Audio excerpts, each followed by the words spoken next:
without being noticed. That's okay. Madam Omanyo, you have... Where is the chair of the... chair. I don't see any further interest in this except that. So just respond to that. Thank you very much, Honorable Speaker. Honorable colleague actually raises something fundamental, and that is what I said earlier on, that the top hospital in Kenya, because Kenyatta National Hospital is the top hospital in Kenya, that criminals can walk into a ward and kill a patient. Then one must ask, how safe are the other patients? Or how safe is a patient I'll take there?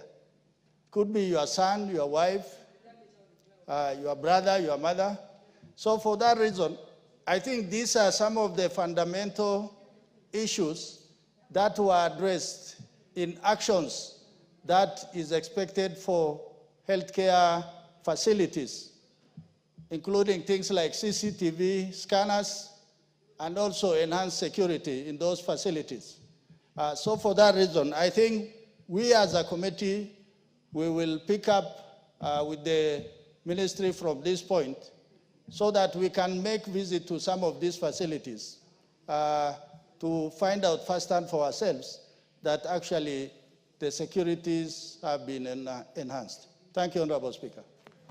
Fair enough. I presume this is a...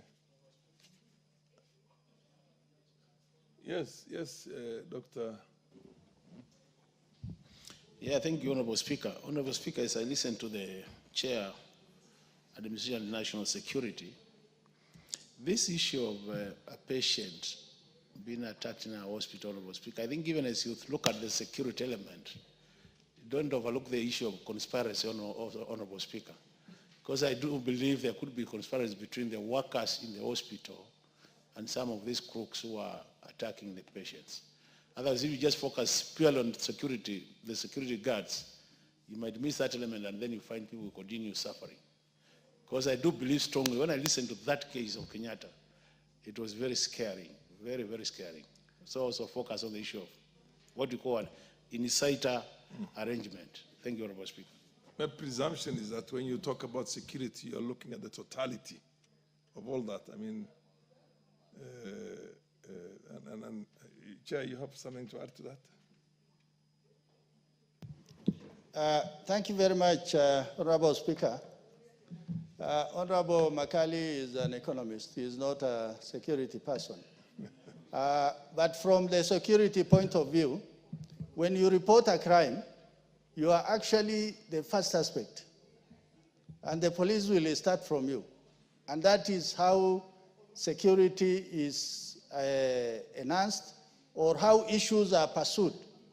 So for that reason, I think he raises a very important point. Point of order. I am also on a point of order. He's responding to a point of order, yes. Honorable Speaker, she will be on a point of order on something else, not this one, because I'm an expert on this particular one. Honorable Speaker, what Honorable Makali said, that when we reviewed this particular case, even looking at the statement and also with the DCI, we are almost of the opinion that there's no way somebody will come from outside to kill a patient if there are no insiders who know where the patient is, they are on which bed, they are occupying that space with which other person. So for that reason, I think the DCI is covering the ground in terms of investigation on the nurses on that day, the cleaners, and everybody who was involved in that ward on that day. So I think that particular point is important and it has been noted. Thank you, Honorable Speaker. Yes, Honorable Meli Odhiambo. Thank you, Mr. Speaker. Mr. Speaker, let me just correct the Honorable Chair that as a lawyer, I'm an expert in security by my legal training. So I am an expert on security, and security must follow the law. Mr. Speaker, that was not actually my point of order. I've just been listening to the responses, and I'm wondering why this matter. In a way, it's actually connected. Why this matter is before the Health Committee? Because this thing has happened in a health facility. Yeah, but that's a problem. This is a security issue. It's not about health. It's not about whether this person was being treated. Yeah, but he's not the chair of health. He's the chair of national security. Okay, thank you. I think because he was talking about the issue of health. No. If he's responding as security, that's okay.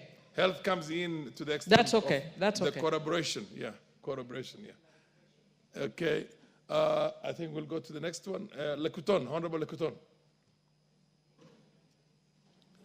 Thank you.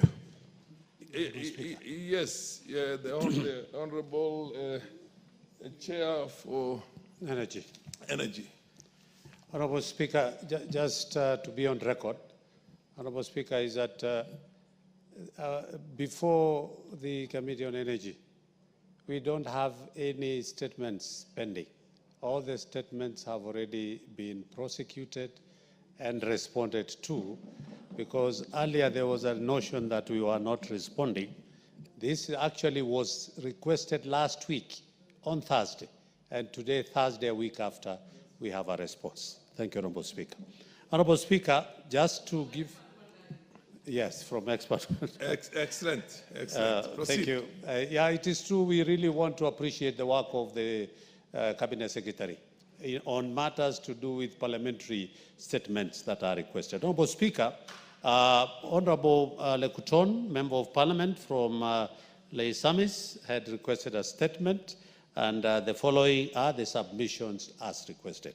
Question number 1, a comprehensive report detailing the project implementation matrix for inception, from inception, accomplishment, key milestones, and the number of turbines KenGen intends to install. Honorable Speaker, the project is located within Longolayani and North Hall wards. KenGen carried out a comprehensive technical feasibility between 2020 and 2023 through the AFD as an interested financier. The site section was guided by several critical factors, including resource availability, minimum environmental impact, proximity to existing infrastructure, and robust community engagement.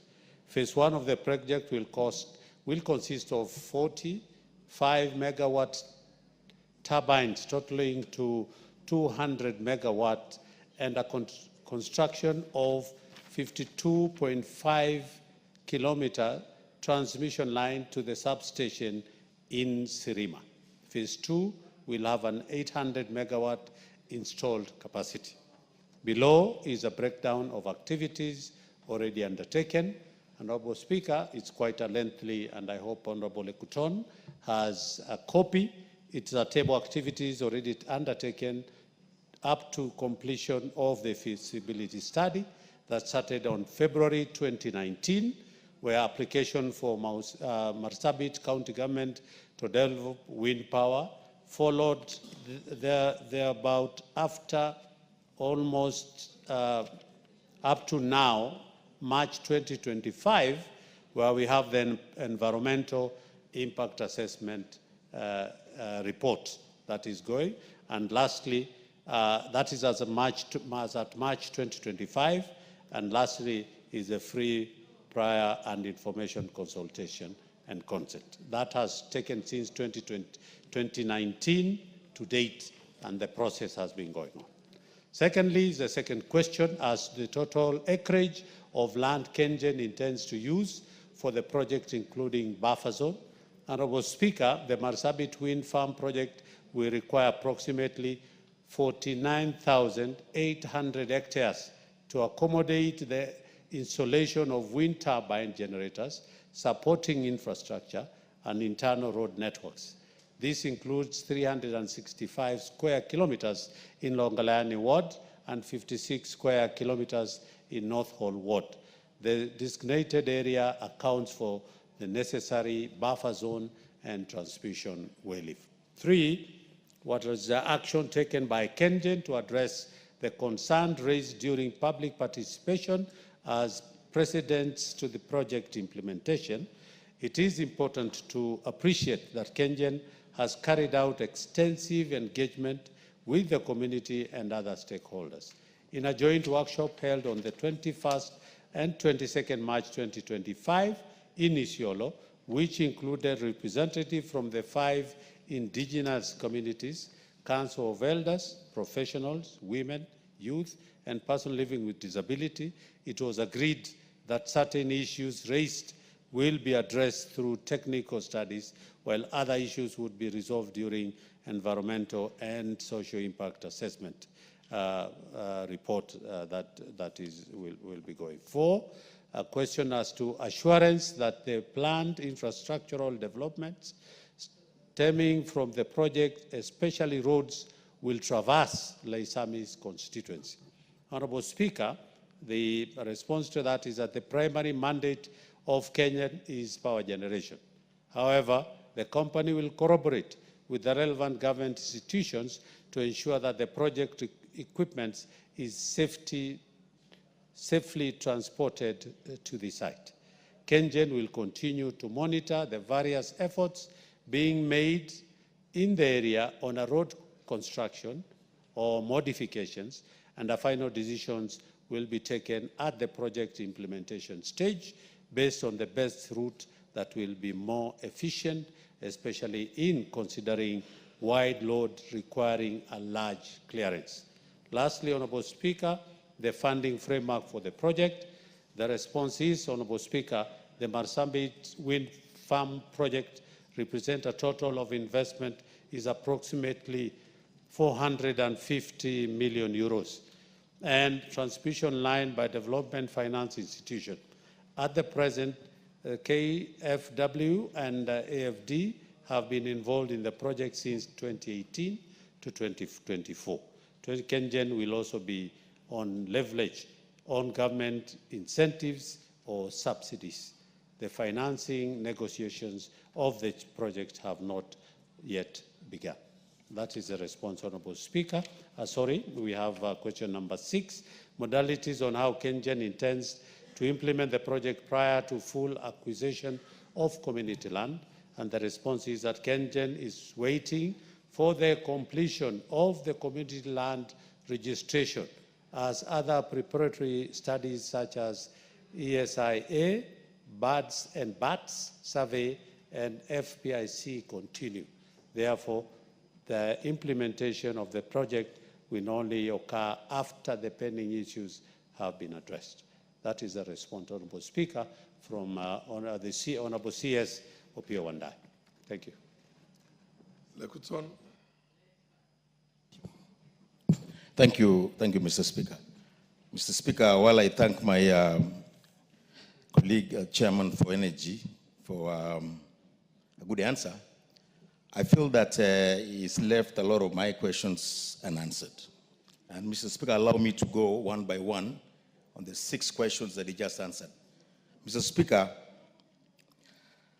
I find it very difficult to believe that 6 years down the road of feasibility study done. Chairman, I hope you are taking note of all the questions that he intends to ask. Yes, proceed.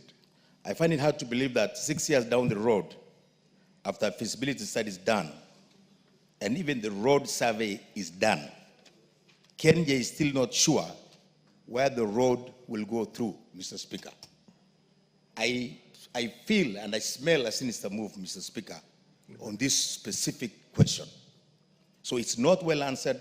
I need more clarification, Mr. Speaker, because any society that produces energy must be rewarded. And one of those rewards is infrastructure. And no society will develop without infrastructure activities going on in the soil. Mr. Speaker, sir, secondly,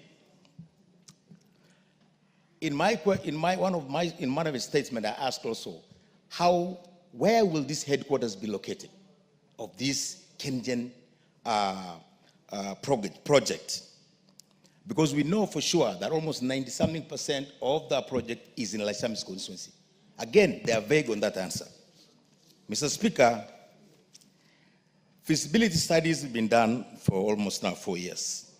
Yet, the information given to the public participants, including the local men and women who cannot read and write, including the professionals, including the, name it, anyone who lives with that area, is piecemeal. They are not given in full answers. They are given information that they're introducing any chapter that they want, they bring it on, and the ones they don't like, they leave it out. So feasibility studies must be well documented and well presented. The fourth one, Mr. Speaker, is KenGen should conduct public participation in its entity as far as the community living there are concerned. Mr. Speaker, we have the El Molos there, we have the Turkanas, we have the Rendiles, we have the Samburus, we have many tribes that live there. But KenGen has chosen to call each individual group to Isiolo to talk to them. This is a collective effort. This is a community land. All those people should be brought together with the professionals of that Laisam constituency together, because each information, separate information is given to each group separately. So the community cannot really comprehend the entire issue on how KenGen will operate in their land.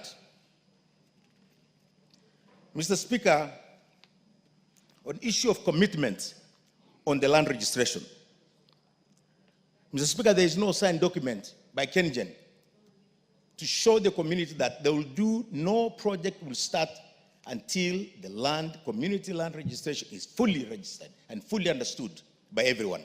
So, Mr. Speaker, that's another misstep that they have done, and we need that to be clarified. Mr. Speaker, they have not also answered on the number of turbines which are located within the Laisamis constituency. By having the number of turbines, now that we know it's 200 megawatts being started, and we know each of those turbines will carry a number of megawatts, we need to know the number of megawatts that will be located within my constituency, or our constituency of those of Laisamis, so that we can know how much of our land is being used by KenGen to produce power.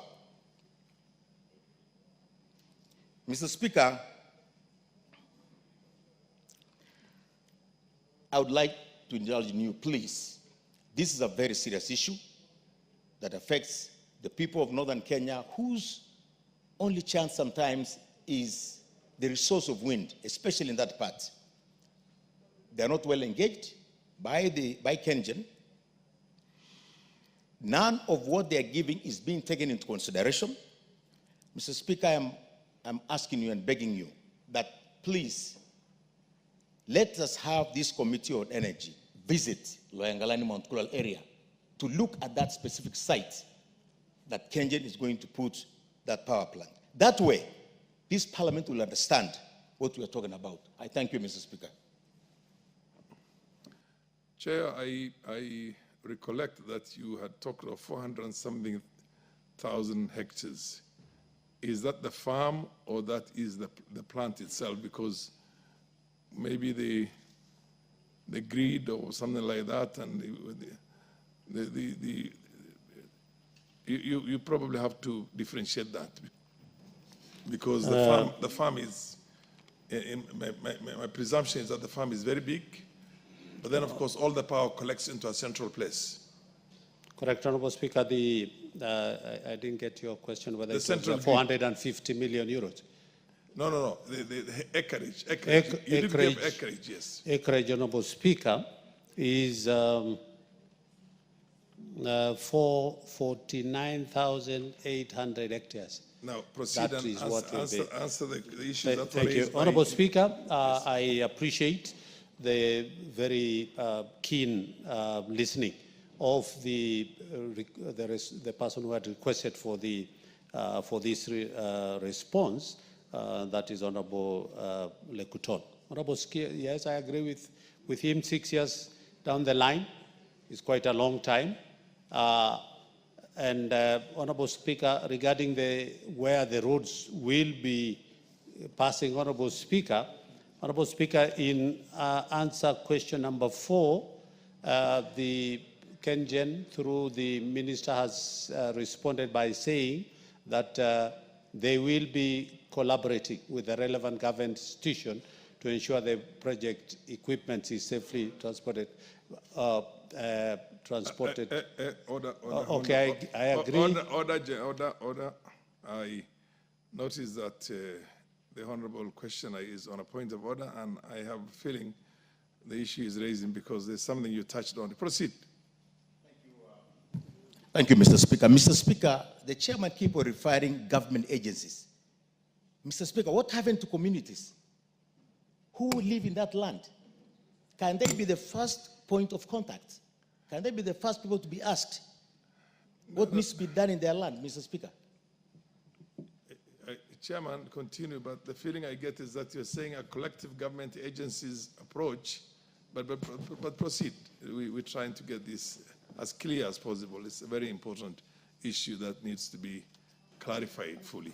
Honorable Speaker, I totally agree, and these are the issues that I'll be raising again with the ministry for clarification. Okay. But of course, as our standing Honorable Speaker, Yes. I'm very limited in terms of unless I go back and be able to. But I totally agree with all the issues, the 6 issues which have been raised by Honorable Ekuton as to the location of the headquarters. It is not mentioned, and that as to full disclosure of public participation. I totally agree. They gave names of Council of Elders, some people that they met, but again, Lekuton is talking about the Turkanas and the other communities that are living there who are not mentioned, and they were never involved in the public participation. In terms of the land registration, Honorable Speaker, on that, and the answer to question number 6 is that they are saying Kengen is waiting for the completion of the community land registration. So that has not been done. Once it is done, that will be And who's brought. supposed to do that? Pardon? Who's supposed to do that? It is Kengen. It is Kengen. Yes. Because Kengen is waiting for something that has to be done by Kengen. Kengen is waiting for the completion of the land because it's a process. It is not the ministry. Kengen is waiting for the completion of the land registration by Kengen. Not by Kengen. By who? By, I think, the Ministry of Lands and the people and the county government of Marsabit, I think. I want to believe that that is the process. But again, I will be checking this. I will be taking all this. Honorable Rasso, who also comes from the same region, is on a point of order. Let's hear you, Honorable Rasso. Thank you very much, Honorable Speaker. Honorable Speaker, listening to the chairman, with benefit, giving him the benefit of doubt, I think these answers are coming from the ministry.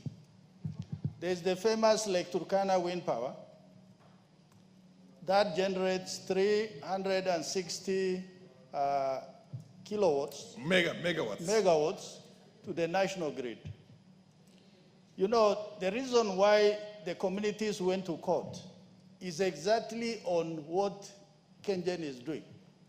Because there was total denial of participation of the community. And yet they had used almost land, almost 150,000 acres. Even in this particular one, the Honorable Joseph Lekuton sitting here, he has never been involved in this. And he's a member of parliament. He represents those people. If the member himself is not involved, who are these others who are being consulted, being contacted by Kengen? So for that reason, I think the honorable colleague is right. Let them go back. Let them sit with the member. Let them sit with leadership of Marsabit, because eventually this is a natural resource. Although it will benefit the immediate host community, it will benefit the larger community of Marsabit. Thank you, Honorable Speaker. Chairman, the chair clearly takes note of the limitations that you are placed in. Unfortunately, our current constitution and chairs now doing the work that used to be done in the previous constitution by ministers who were in the executive. basically we're both in the executive as well as legislature. It puts you into a conveyor belt, basically being just a conveyor belt. But I think if we can get more what do you call answers sought by the members, then you could take down all those questions, or rather more questions raised by the members, and then we decide on another date, because clearly it doesn't seem to be up to the expectations and the standard of answers that this House is prepared for, in my opinion. Yes, Melissa. Yes, Bissau, the Honorable Bissau. Honorable Speaker, thank you very much for giving me this opportunity. I think the issue is across board. And when I look at the answers that are always given from the energy side, it's like quick fixes. You'll ask yourself a question like, we are blessed with half of the year with the sun, if not more. Why don't we think outside the box and ensure that we also utilize these natural resources and go solar? Secondly, we know power purchase agreement, PPAs. There's been a complete blockade on PPAs. If we sort of liberalize the market and allowed more players with better technology in this republic, we'll have more suppliers competing with the existing ones and ensuring that we're also getting the power supply at lower rates. So what I expect also from the Energy Committee and the ministry is to think outside the box. Be ahead of, let's appreciate the natural resources we have. And two, in support with Honorable Lekuton Marsabit, this is the host community. The host community must be part and parcel of originating the supply chain by involving the local leaders in the whole process. And that is how even the multinationals have succeeded, or they've failed. And their failure or success starts with respecting the host community. So in a nutshell, Chair Energy, let's think outside the box. Let's ensure that we have value for money, but at the same time also take advantage of the natural resources. We have sun. Let's get solar, more and more solar. We've got the sea. Let's get more and more wind and open up the market for more players. Thank you, Mr. Speaker. The Honorable Dr. Yeah, thank you, Honorable Speaker. Honorable Speaker, I do agree with you that most of the chairs are conveyor belt. So even as we blame them, we have also to bear it with in mind that they are not able to answer the question straight. But Honorable Speaker, I just want to confirm that the Chair Energy has been doing a good job. There's a question I addressed, Honorable Speaker, almost for the last 1 year, and he got it sorted for the time he has been there in 2 weeks. So I want to congratulate him. But when I listened to that statement, Honorable Speaker, the cost of the project was also given in euros. And you know we are addressing Kenyans. I think even tell the PS, even they talk about euros, it's good to have in brackets how much it is in Kenya shillings, because Kenyans can relate with the Kenya shillings, not euros. That will help us. That probably is because of the fact that our exchange rates keep on. Yeah, but I'm sure somebody can always keep on changing vis-a-vis the so-called convertible. Honorable Speaker can always indicate somewhere is at this date of exchange rate of this particular, because Kenyans, when you say 450 million euros, even those who are in this house, now if I ask you a quick question, Honorable Speaker, how much it is, you still start doing calculations. I think just in the brackets an estimated Kenya shilling so that it helps Kenyans appreciate the cost. Thank you, Honorable Speaker. Because these are liabilities, these are debts, and the debts are supposed to be paid usually. Contracts are in convertible currencies. They're either in euros or in dollars, in our case mainly. So it doesn't matter how much the exchange rate is. That is what, at the end of the day, is our liability as a country. Yes, you have something to raise also. Honorable, proceed. Thank you, Mr. Speaker. I also want to support Honorable Lekuton, because I believe that when such mega projects are brought up in a particular area, the members of parliament or the leaders of that area and the community at large should be involved so that they can also bring their views on the issues pertaining their community. So I believe that my brother chair for energy, that there are enough and competent people in the Ministry of Energy. So the next time, I think we need to have the CS for energy here and the PS for energy, because they are competent people, so that we are able to ask them such questions, and we are able to even answer, they are even able to answer us better, because I believe they have better answers than what our chair is having. As also my brother has just said, on issues to do with the power purchase agreements, I think we should open up the area so that we have competition. Because right now you have seized, there are no power purchase agreements going on in the country. I think we need to open up that space so that we have more players in that area, and we'll get this energy at a cheaper rate.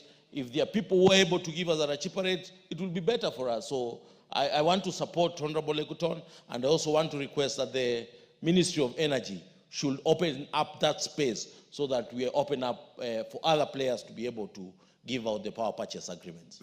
Thank you, Mr. Speaker. The Honorable Ado, MP for Wajir South.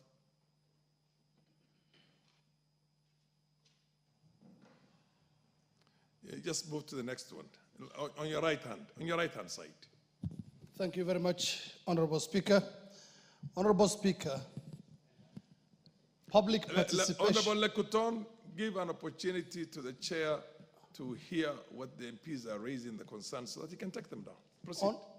Honorable Speaker, thank you so much. Public participation to government decision making is very vital in any democracy, and Kenya is not an exception.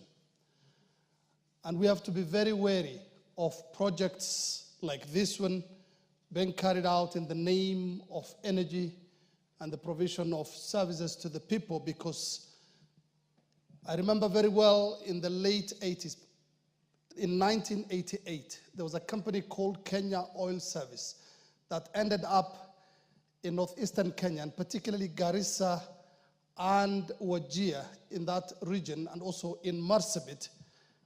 And claims exist, some of them very verifiable claims, that they buried toxic waste in that area, something that is exacerbating the prevalence of cancer cases in that part of the country.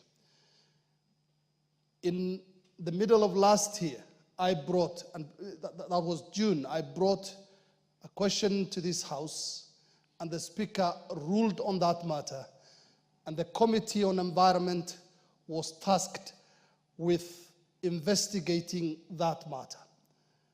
The then chairman, my honorable colleague, who is now the chairman of Energy, is in the House and can prove what I'm saying. Up until now, that matter has not been concluded. Although it's not the substantive matter that we're dealing with, but the former chair, I think, can, because of the collective responsibility of all the chairs and the majority and the leadership of the House itself, maybe you could raise up that with the person who has taken over from you to be able to bring that at an appropriate moment, because you were there initially. But right now, the issue is on. Thank you. On Marsabit. Thank you, Speaker. Now, is this, Meli, you intended to raise something on the same? I thought I saw you putting your hand up. Thank you, Mr. What was Speaker. it for? Something else or this? No. I'm just waiting for the non with disability. But on the same note, Honorable you don't raise your hand for a matter that has not an order, that has not been, it's not on the floor of the House. So wait until this order itself. Thank you. What we're doing right now is. Chair, my suggestion is that you take all these concerns. Indeed, there's a wisdom why we have a community land, which is anchored in our constitution to protect that community. What the questioner is saying is that the community has got the requisite expertise to negotiate on these things, to sit down. Because when you want to do a project, the first thing you do is you negotiate with the land. I mean, what that project is going to be located. You don't say much later when you're already into the process itself that we're in the process of waiting for that kind of an agreement, or rather the registration of the piece of land itself. Because it's a community land, I'm sure there's a way you can deal with the community for the community, which is the lawful and rightful owners, to then allow this project to take place in their own birthright in terms of their own assets. And then, of course, you proceed on from there. So my suggestion is that, I don't know if the questioner agrees with, you go back, we'll give you ample time. I don't know how many weeks you need to be able to ask all these pertinent questions so that you don't get ambushed again with questions that you are not that well prepared. So is there anything else that you want to raise, Lekuton, because you have 6 questions here? Honorable Speaker, I'm much obliged. I think I'll take your advice, and I think we have agreed with Honorable Lekuton. Yes. You know, sometimes the ministries do not understand some of these things. So as a committee, we have agreed. I will be requesting the Secretariat that we also make a visit as a committee to that place to understand exactly what they are saying, and even include listening to the people and what they are under public. Secondly, Honorable Speaker, I agree with my committee has the report on the moratorium on PPIs, the PPS. And there was a report that was brought before Parliament then, and then because of the time it lapsed. So we are reintroducing the report back to this House. On the independent power producers? Yes, for the Parliament to make a decision. The committee did come up with some critical, they raised a lot of critical issues on matters particularly to do with the cost per kilowatt hour of the independent power producers. Honorable Speaker, you cannot believe it. One area that we have an independent power producer charging 83 Kenya shillings. 83, not even cents. Per unit? No, 83 Kenya shillings per kilowatt hour. While GDC is, is it, yes, what do you call this, geothermal, the KenGen, is giving us at 4 cents. So these are some of the issues that we wanted to look into, and also as to whether this agreement should come before Parliament, before they are accepted to or signed by the ministry and the players, so that also Parliament can have a voice and say, we think this is too costly, maybe you can reduce it to this, and over and above so many issues that the committee raised, and we'll be tabling that report hopefully I think for once the we are back benefit from recess. Thank you. For the benefit of Bissau, the chair is also conscious of the fact that most of those just a moment, you'll mention. Those independent power producers, many of them charge on capacity. I think you'll make that clear, because I'm sure you have even better information than I have, which means that you pay them for capacity, not for the power that they supply, not for supply. And that essentially is, in my opinion, one of the things that really has made this an extremely expensive thing. And I think when we had the retreat as members of Parliament in Naivasha, that matter came up. Why you can buy it for only 5 cents, or is it 5 shillings from Ethiopia? How much was it? Yeah, 0.5 cents, was it? Or was it 5 cents? 5 cents, 5 US cents, which translates almost into what, 5 shillings? Something like that per unit. And on the other hand, you're paying it for what, 80-something shillings.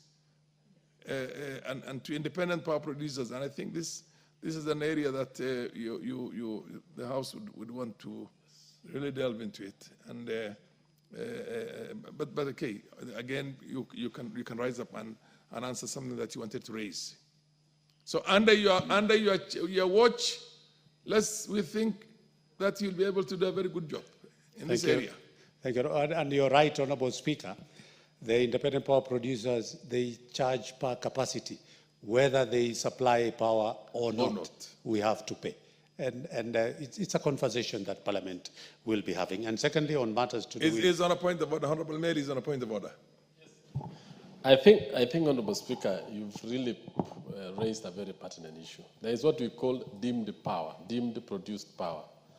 And I sat in the committee of PIC one time, and when we were investigating these independent power producers, one of the issues that the Honourable Chair is raising, and I think this House has to look into more critically, is the money the taxpayer is paying to an independent power producer or under PPP on an idle generator, an idle investment that is gathering dust, and we are paying through our noses on what we call the deemed power. And I saw this under the Lake Turkana, we saw this under the idle geothermal power stations, which goes all the way to raise power bills in our homes, in our industries, and in our sectors. And therefore, making the cost of living and even the cost of producing goods very expensive and making Kenya very uncompetitive in this particular region as an investment destination. I think the Chair Energy has a lot to do, Honourable Speaker, so that if we really need to grow this economy, we start with energy, which is almost a basic need, and we must make sure that we make it affordable and accessible to all homes. I really want to support that particular discussion. You have to understand, Chair, there's something called lifting the veil in law. Lifting the veil. Yes.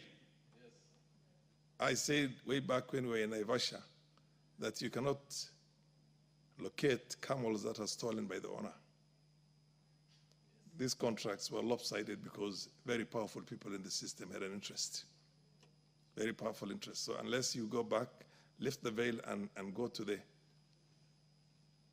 bottom of the rot, then Kenyans will always get a road deal. Sorry, proceed.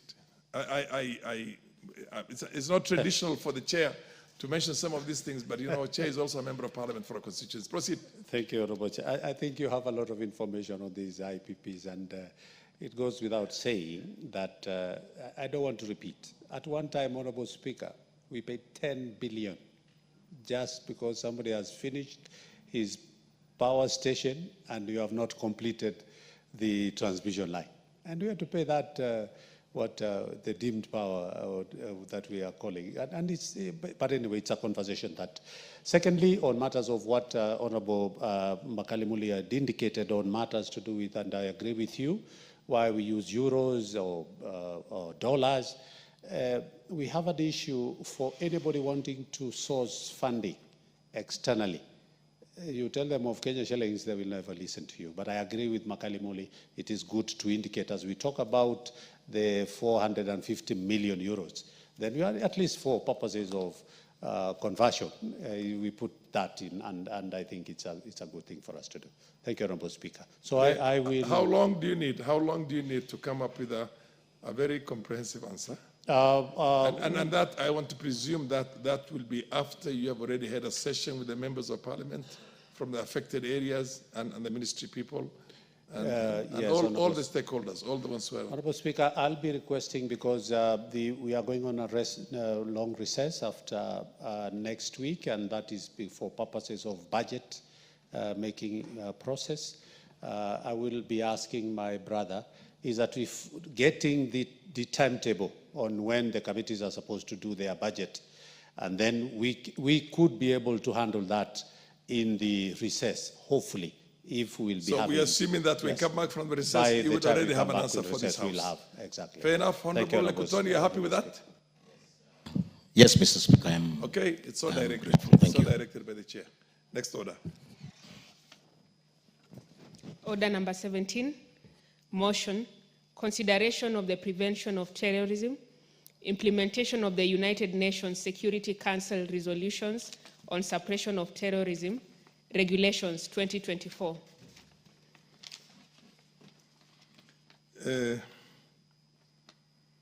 Chairperson, Committee on Delegated, yes, order number 17, yeah?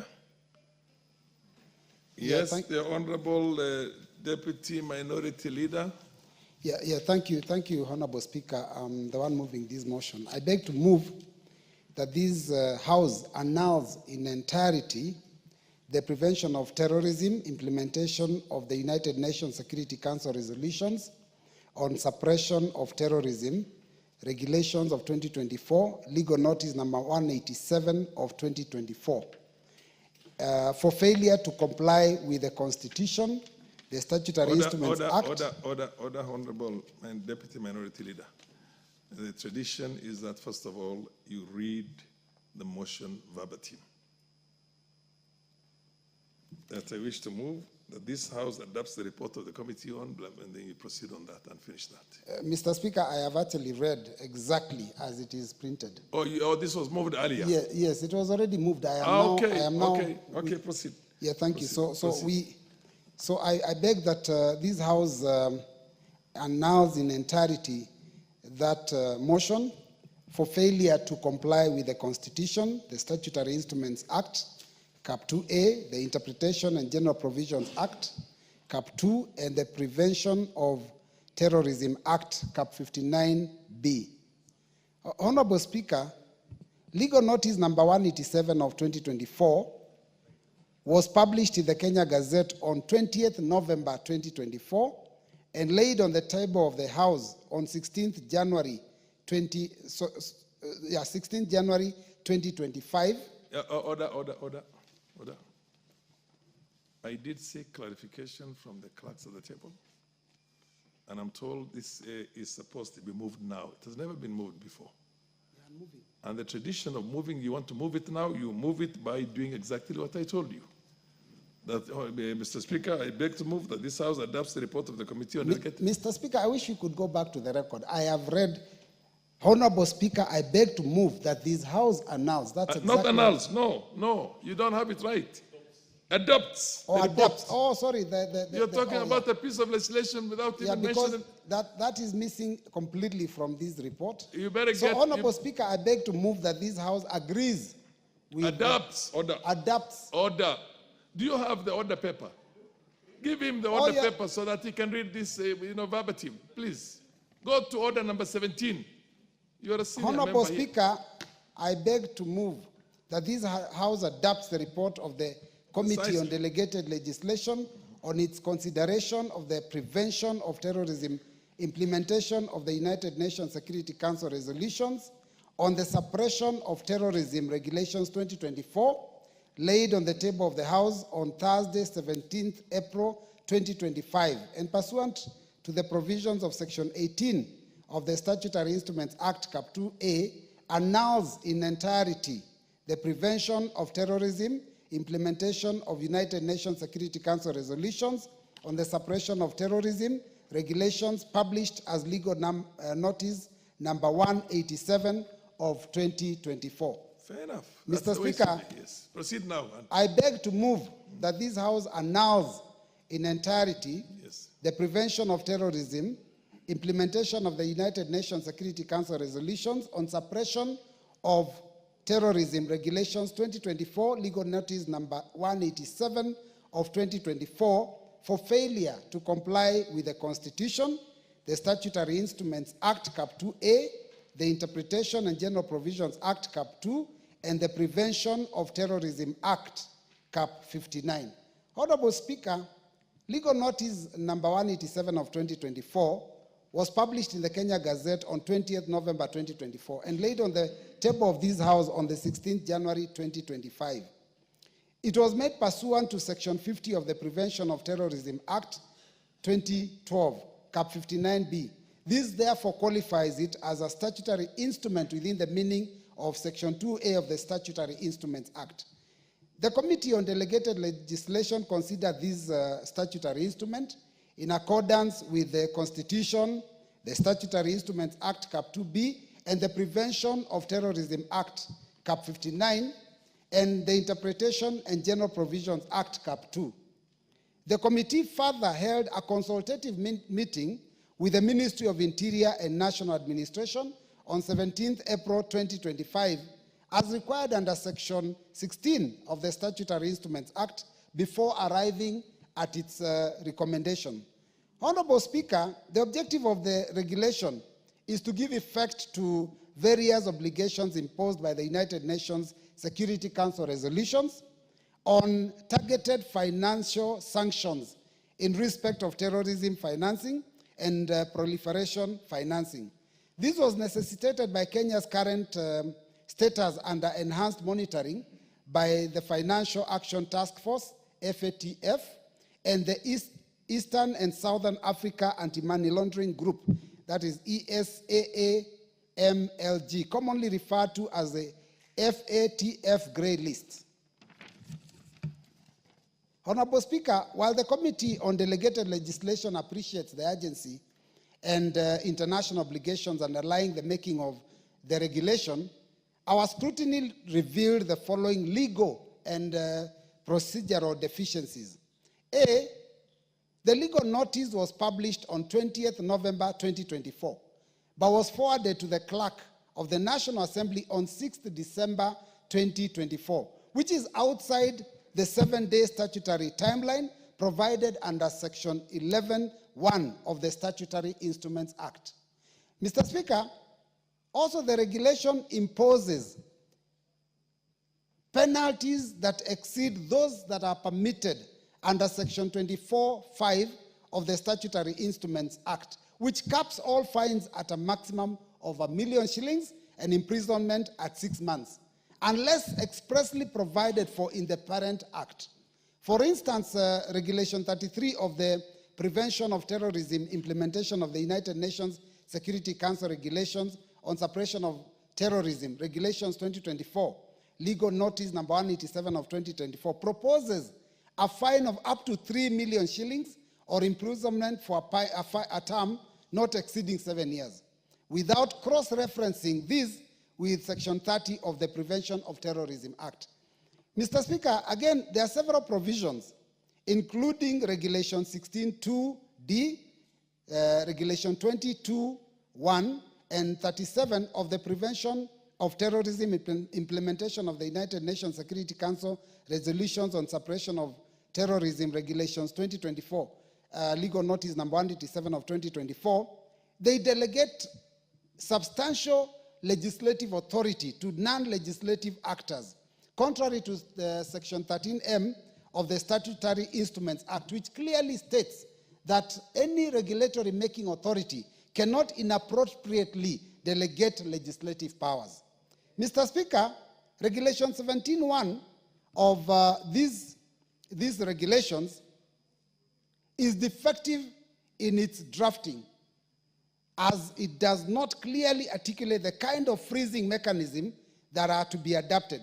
This contravenes again Section 13H of the Statutory Instruments Act, which prohibits vague and ambiguous drafting. Mr. Speaker, again, despite the assertions in the explanatory memoranda, the regulation-making authority failed to furnish any proof of any actual public participation or stakeholder consultation. This, Mr. Speaker, offends Article 10 and also Article 118 of the Constitution, as read together with Section 5 of the Statutory Instruments Act. Honorable Speaker, having considered all the legal and procedural shortcomings and pursuant to the Constitution, the Prevention of Terrorism Act, Cap 59B, the Statutory Instruments Act, number 23 of 2013, and Standing Orders 210(4)B, the committee recommends that this House announce in its entirety the Prevention of Terrorism Implementation of United Nations Security Council Resolutions on Suppression of Terrorism, Regulation 2024, Legal Notice number 187 of 2024, for non-compliance with the Constitution and all the relevant enabling laws. Honorable Speaker, the committee wishes to express its gratitude to the Office of the Speaker and the Office of the Clerk for the support that has been accorded to the committee in the discharge of its duties.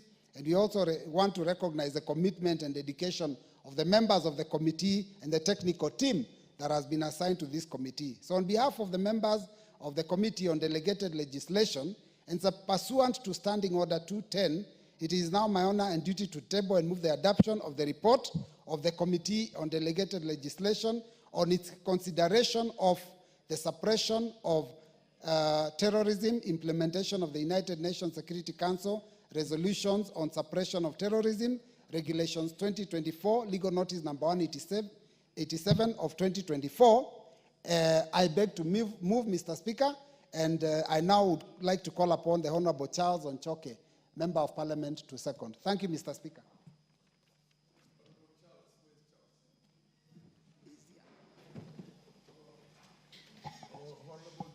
Otoke, yeah, right next to you. Thank you, Honorable Speaker, and I rise to second the motion for the adoption of the report of the Committee on Delegated Legislation on the consideration of the prevention of terrorism, implementation of the United Nations Security Council resolutions and suppression of terrorism, regulations 2024, legal notice number 187 of 2024. Honorable Speaker, the regulations that were considered by the Committee of Delegated Legislation are fatally defective in law, in substance, and in procedure. They offend the Constitution in a very material manner. Any laws that are unconstitutional, Mr. Speaker, should not pass, only regulations. Mr. Speaker, the committee, in arriving at this decision, considered the relevant laws and the Constitution. But in addition to that, it was guided by the established traditions and customs of processing statutory instruments. And indeed, the committee did invite the relevant committee, the relevant ministry for a discussion and walking them through all these defects that were noted in these regulations.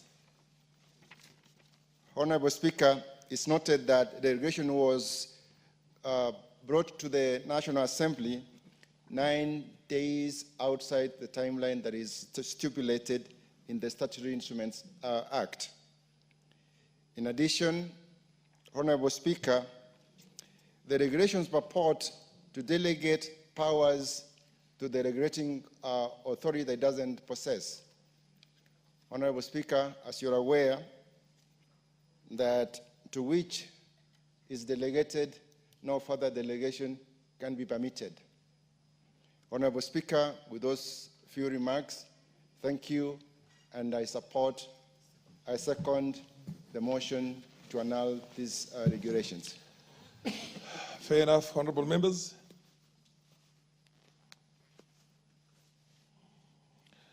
I now propose a question that this House adopts the report of the Committee on Delegated Legislation on its consideration of the prevention of terrorism, implementation of the United Nations Security Council resolutions on the suppression of terrorism, regulations 2024, laid on the table of the House on Thursday, the 17th April, the year 2025, and pursuant to the provisions of Section 18 of the Statutory Instruments Act, Cap 2A, announce in entirety the prevention of terrorism, implementation of United Nations Security Council resolutions on suppression of terrorism, regulations published as legal notice number 187 of the year 2024.